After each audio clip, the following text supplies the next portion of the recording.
اعوذ باللہ من الشیطان الرجیم، بسم اللہ الرحمن الرحیم۔ اس وقت تھوڑی طبیعت ٹھیک ہوئی ہے اور تھوڑا میں بولنے لگا ہوں، تو میں نے سوچا کہ کیا پتہ طبیعت پھر خراب ہو جائے تو اللہ کے دشمن کا جواب دے دوں۔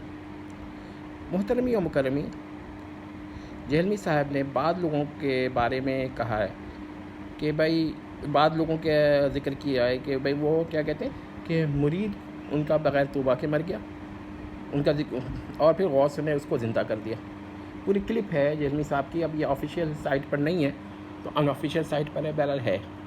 پھر ایک واقعہ یہ ہے کہ ایک صاحب، غوث صاحب نے مرغا کھایا اور ہڈی نہیں توڑی اور پھر پورا مرغا بنا دیا، زندہ مرغا کٹ کٹ کرتا ہوا چلا گیا۔ ہڈی توڑ دیتے تب بھی بنانے والے تو یہ قصہ کہہ سکتے ہیں۔ اجابت کا واقعہ کہ بھائی ایک آدمی اتنے لوگوں کے درمیان اس کو رفع حاجت کی ضرورت ہوئی اور وہ کہیں کا کہیں پہنچ گیا۔ ایک لڑکی جس کو جن اٹھا کر لے گیا، اور کیونکہ وہ بغداد کا جن تھا، بغداد سے لے گیا تھا، جن کا سر قلم کر دیا شاہ جنات نے۔ یہ کہ غوث پاک جب پیدا ہوئے تو 18 پاروں کے حافظ سے، اتنا تو اس سے معلوم ہوا کہ حضرت غوث تک پاروں پر اجماع ہو چکا تھا۔ اور یہ بھی کہ غوث اعظم جب تقریر کرتے تھے تو مصر میں بھی لوگ سن لیتے تھے۔ جہلمی صاحب کو ان سب پر بڑا اعتراض ہے۔ میں کہتا ہوں جہلمی صاحب جواب دیں کہ جن کے یہ عقائد ہیں ان سے جہلمی صاحب، جہلمی صاحبان، جہلمی صاحبات کا نکاح ہو سکتا ہے کہ نہیں ہو سکتا؟ سیدھا سیدھا جواب دیں۔ یہ لوگ مسلمان ہیں کہ کافر ہیں؟ یہ نہ کہیں کیا ان کی دعائیں ہو سکتی ہیں اگر یہ ان کا انتقال ہو جائے تو ان کے لیے دعائیں مغفرت ہوگی کہ نہیں ہوگی؟ ان کی نماز جنازہ پڑھی جائے گی کہ نہیں پڑھی جائے گی؟ اگر یہ نماز پڑھ رہے ہوں تو ان کے پیچھے نماز پڑھی جائے کہ نہ پڑھی جائے؟ جہلمی صاحب جواب دیں۔ اب یہ وقت نہیں رہا کہ آپ لوگوں کو بیوقوف بنائیں۔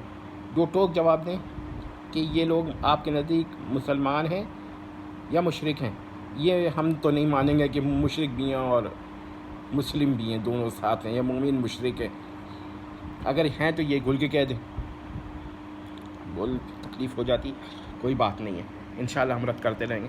بتائیں نا جہلمی صاحب کہ آپ کے نزدیک یہ لوگ مسلمان ہیں کہ کافر ہیں؟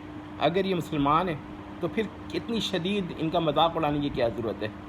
اور اگر آپ کے نزدیک کافر ہیں تو صاف کہہ دیں کہ بھائی ان کو مسلمان نہیں مانتے۔ آپ ایک طرف غوث پاک کا نام لیتے ہیں، مذاق اڑاتے ہیں، چلیے مان لیا کہ آپ کے نزدیک یہ لوگ مسلمان ہیں، تو پھر اتنی شدید تنقید کیوں؟ اگر مان لیا کہ آپ کے نزدیک مسلمان نہیں ہیں تو صاف کہہ دیں کہ بھائی ہم ان کو مسلمان نہیں سمجھتے۔ یہ کیا کھیل کیا ہوا ہے؟ کبھی شیخ عبد القادر جیلانی کا مذاق اڑا رہے،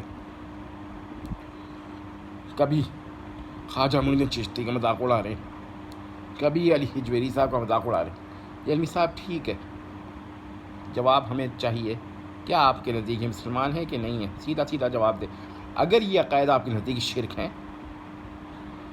تو پھر ان کا قائل کیسے مسلمان ہے؟ مسلمان نہیں ہو سکتا۔ اور اگر ان عقائد والے مسلمان ہیں تو پھر یہ عقائد شرک نہیں ہو سکتے۔ جہلمی صاحب جواب دیں۔